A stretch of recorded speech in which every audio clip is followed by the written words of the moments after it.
नमस्कार दोस्तों, आज का हमारा अध्याय है कक्षा 9वीं की जीवन की मौलिक इकाई अध्याय 1। दोस्तों, आज हम इस अध्याय के प्रथम भाग को समझेंगे और जानेंगे कि कोशिका क्या होती है।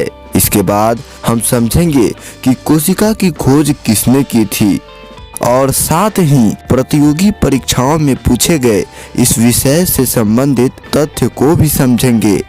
तो चलिए दोस्तों, शुरू करते हैं। दोस्तों, आपने अपनी पिछली कक्षा में पढ़ा होगा कि हमारे पृथ्वी में बहुत से जीव जंतु खुशी खुशी रहते हैं। पर दोस्तों, क्या कभी आपने ऐसा सोचा है कि ये जीव जंतु किस चीज के बने होते होंगे? चलिए दोस्तों, आज की इस वीडियो में हम ये जानने की कोशिश करते हैं। हमारी पृथ्वी में जितने भी जीव जंतु रहते हैं वे कोशिकाओं के बने होते हैं। अब आप सोच रहे होंगे कि कोशिका क्या होता है? दोस्तों, सभी जीव जंतु छोटी सूक्ष्म इकाइयों से बनी होती है जिन्हें कोशिका कहते हैं। चलिए इसे एक उदाहरण के रूप में समझते हैं। दोस्तों, आपने अपने आसपास की इमारतों को देखा होगा, इमारतों को बनते हुए भी देखा होगा। कैसे एक एक ईंट को जोड़ा जाता है और जैसे ही एक एक ईंट जुड़ती है तो दीवार खड़ी हो जाती है। उस तरीकों से दीवारों से मिलकर एक कमरा बनाया जाता है और फिर ऐसे ऐसे करके एक इमारत बन जाती है। तो अगर हम देखें तो इमारत का जो छोटा सा इकाई था जिससे इमारत बनी है वह ईंट थी। तो वैसे ही अगर हम देखें तो जीवित जीव भी छोटे सूक्ष्म इकाइयों से बनते हैं जिन्हें कोशिका कहते हैं। कोशिका को जीवन का निर्माण खंड कहा जाता है। दोस्तों, चाहे वह इंसान हो या जानवर हो, पेड़ हो या पौधे हो, सभी कोशिकाओं से बनते हैं। इसलिए इन्हें जीवन का निर्माण खंड कहते हैं और कोशिका के अध्ययन को कोशिका विज्ञान, इंग्लिश में साइटोलॉजी कहते हैं। सभी जीव जंतु इन कोशिकाओं की मदद से कुछ न कुछ कार्य करते रहते हैं। दोस्तों, और हम यह भी कह सकते हैं कि कोशिका हमारे जीवन का आधार है। चलिए दोस्तों, अब हम जानते हैं कि कोशिका की खोज किसने की। कोशिका की खोज रॉबर्ट हुक नामक एक वैज्ञानिक ने 1665 ईस्वी में की। उन्होंने एक बोतल की कॉर्क ली। कॉर्क लकड़ी के तने का एक टुकड़ा होता है जिसे बोतल की ढक्कन बनाने के लिए इस्तेमाल किया जाता है। उन्होंने बोतल की कॉर्क पर खुद के बनाए सूक्ष्मदर्शी यंत्र में जांचा।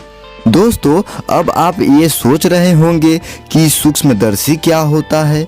सूक्ष्मदर्शी एक उपकरण है जिसका उपयोग उन चीजों को देखने के लिए किया जाता है जिन्हें हम अपनी नग्न आंखों से नहीं देख सकते। उस बोतल की कॉर्क में उन्होंने दीवारों से घिरा हुआ एक खाली स्थान पाया। उस संरचना को उन्होंने मधुमक्खी के छत्ते के जैसा माना, जिसे उन्होंने बाद में नाम दिया कोशिका। इस प्रकार सबसे पहले इन्होंने देखा कि सजीव में अलग अलग एकक होते हैं।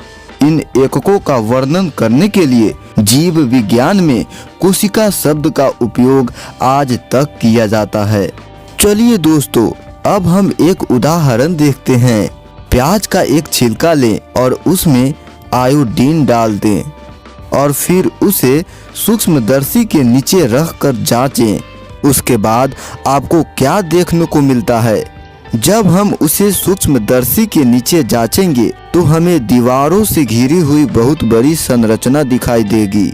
जैसा कि हम इस चित्र में देख सकते हैं, सभी संरचनाएं एक जैसी दिखाई देती हैं और इस क्रियाकलाप से हमें ये पता चलेगा कि विभिन्न प्रकार के प्याज के आकारों को सूक्ष्मदर्शी यंत्र के द्वारा देखने पर एक जैसी संरचना दिखाई पड़ती है। प्याज की झिल्ली की कोशिकाएं एक समान होती हैं। प्याज के आकार से उनका कोई लेना देना नहीं होता। ये छोटी छोटी संरचनाएं जो हमें दिखती हैं वे प्याज की मूलभूत इकाई हैं और इन संरचना को हम कहते हैं कोशिका।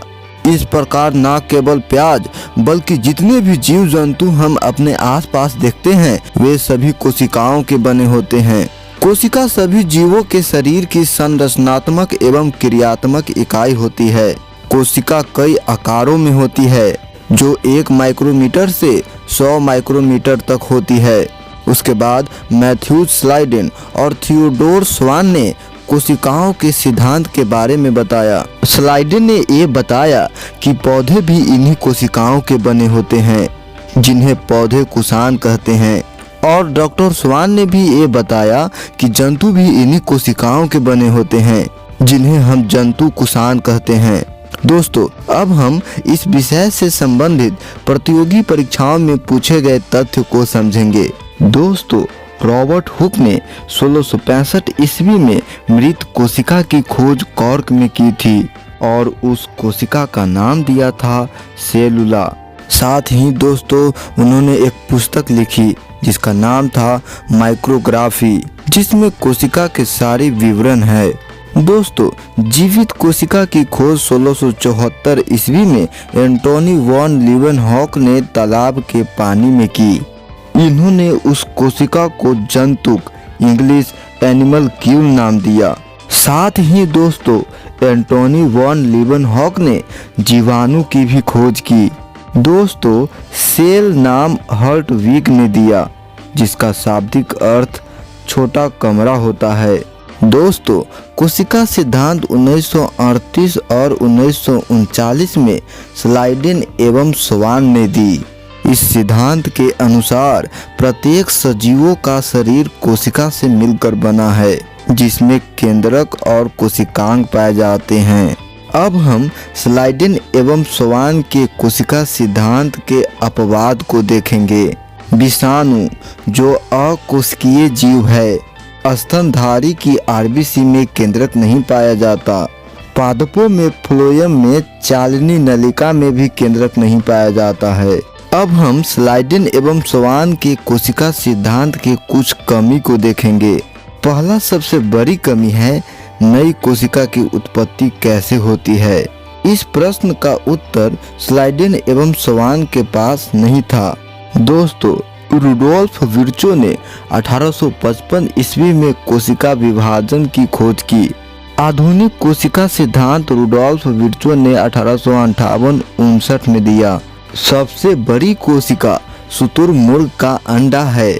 सबसे छोटी कोशिका माइक्रोप्लाज्मा है। मानव शरीर में सबसे बड़ी कोशिका अंडाणु इंग्लिश ओवम।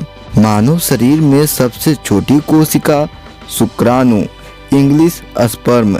मानव शरीर में सबसे लंबी कोशिका तंत्रिका तंत्र इंग्लिश न्यूरॉन, लंबाई 1.5 मीटर। मानव शरीर में सबसे तेजी से विभाजन करने वाली कोशिका यकृत लीवर। मानव शरीर में विभाजन रहित कोशिका न्यूरॉन, तंत्रिका तंत्र। दोस्तों, इस वीडियो में हमने सीखा कोशिका क्या होती है और कोशिका की खोज किसने की, और साथ ही प्रतियोगी परीक्षाओं में पूछे गए तथ्य को भी समझा। अगली वीडियो में हम सीखेंगे कि कोशिका की संरचना कैसे की जाती है और एक कोशिकीय और बहुकोशिकीय के बीच क्या अंतर होती है। साथ ही इससे संबंधित तथ्य को भी समझेंगे। दोस्तों, मैं आशा करता हूँ कि आपको ये वीडियो समझ में आया होगा। तो चलिए दोस्तों, अब समय आ गया है आपसे विदा लेने का। तो बाय बाय दोस्तों।